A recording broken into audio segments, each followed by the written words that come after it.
میاض lecture 45 پہ آتے ہیں۔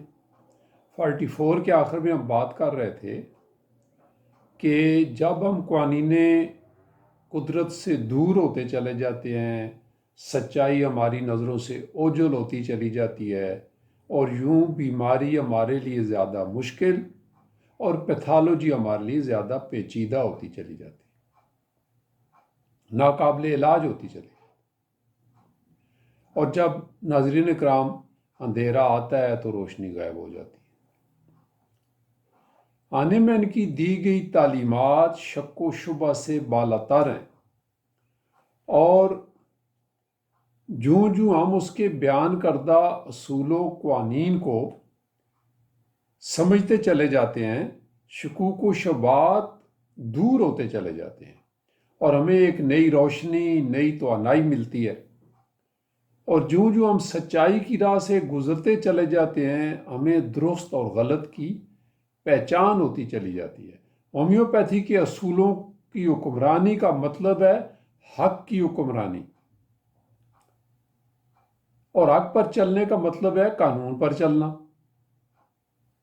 اور قانون پر چلنے کا مطلب ہے قادر مطلق کی حکمرانی کو تسلیم کرنا۔ ہومیوپیتھی کا ہر طالب علم فطرت کا طالب علم ہے، فطری قوانین کے مظاہر کا مطالعہ کرتا ہے، اور اس کے مقابلے میں مادی قوانین کے ساتھ ان کا تقابلی مطالعہ کرتا ہے، اور یوں ہومیوپیتھی کے نظریے پر اس کا یقین مزید پختہ ہوتا چلا جاتا ہے۔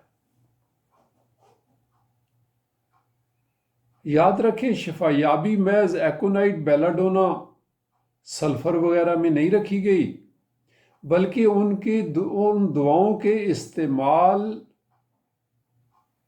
بالمثل کے قانون پر عمل درآمد کرتے ہوئے رکھی گئی ہے۔ اور بالمثل نہ بیماری کا نام ہے، نہ دوائی کا نام ہے، نہ کسی پیتھی کا نام ہے، یہ ایک قانون ہے جو ازل سے قائم ہے۔ ہومیوپیتھی تو اب آئی ہے 200-250 سال پہلے، لیکن بالمثل کا قانون تو ازل سے، کیونکہ قانون قدرت ہے۔ ہم اس کارزار قدرت کو اگر کسی دوربین سے دیکھ سکتے ہیں تو وہ صرف قانون کی دوربین ہے، اور شعبہ طب میں محض قانون پر چلتے ہوئے ہی ہم سچائی کا وہ دروازہ کھول سکتے ہیں جو مدتوں سے بند ہے۔ ہانیمن نے یہ کام کیا، اور میاز کی پر اسراریت اور بالمثل کا قانون ڈھونڈ کر لے آیا، دریافت کیا۔ دنیا کا یہ دستور ہے کہ یہ سچائی کو ناپسندیدگی کی نظر سے دیکھتی ہے، لیکن سچائی کی ایک اپنی چمک ہے، ہیرے کی چمک جیسی، جو ہر اطراف میں اور ہر زاویے میں اپنی روشنی پھینکتا رہتا ہے۔ در حقیقت ہومیوپیتھی قدرت کی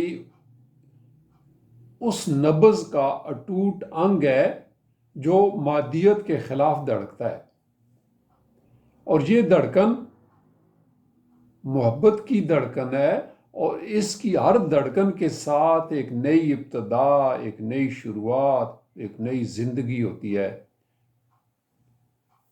دراصل ایک سچے سائنسدان کے لیے کائنات اپنا کچھ بھی چھپا کر نہیں رکھتی،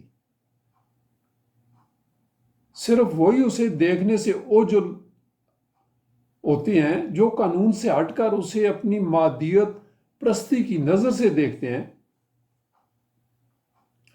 اور اس طرح ہومیوپیتھی ہر وہ شخص جو دیانتداری کے ساتھ اسے سمجھنا چاہتا ہے اپنے سارے راز اشکار کر دیتی ہے، اور بآسانی اس کی سمجھ میں آ جاتی ہے، بآسانی سمجھ میں۔ چارلس جے ایمپل نے لکھا کہ بیماری مجموعہ ہے ان اثرات کا جنہیں ہم ان بیمار کر دینے والی قوتوں کے عمل سے جن کا ہم ادراک کرتے ہیں، جو اسے بیمار کرتے ہیں۔ اور ان بیمار کر دینے والی قوتوں کے اثرات بالواسطہ یا بلا واسطہ ہو سکتے ہیں، انڈائریکٹ یا ڈائریکٹ ہو سکتے ہیں۔ اور ہانیمن نے ان قوتوں کو 3 ناموں سے جانا، ان بیمار کر دینے والی قوتوں کو 3 ناموں سے جانا: سورا، سائیکوسس اور سفلس۔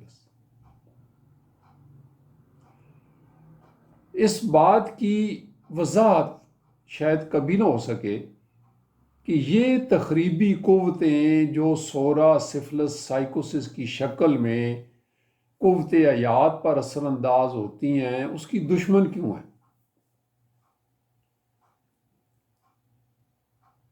تاہم یہ بات سچ ہے کہ جب سے ان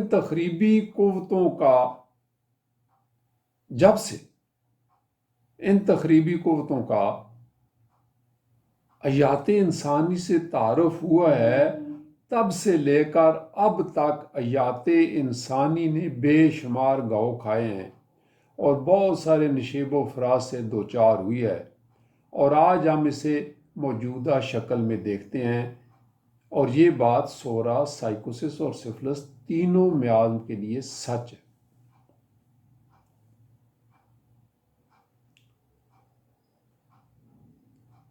علامہ اقبال نے کہا تھا نا، ستیزہ کار رہا ہے ازل سے تا امروز،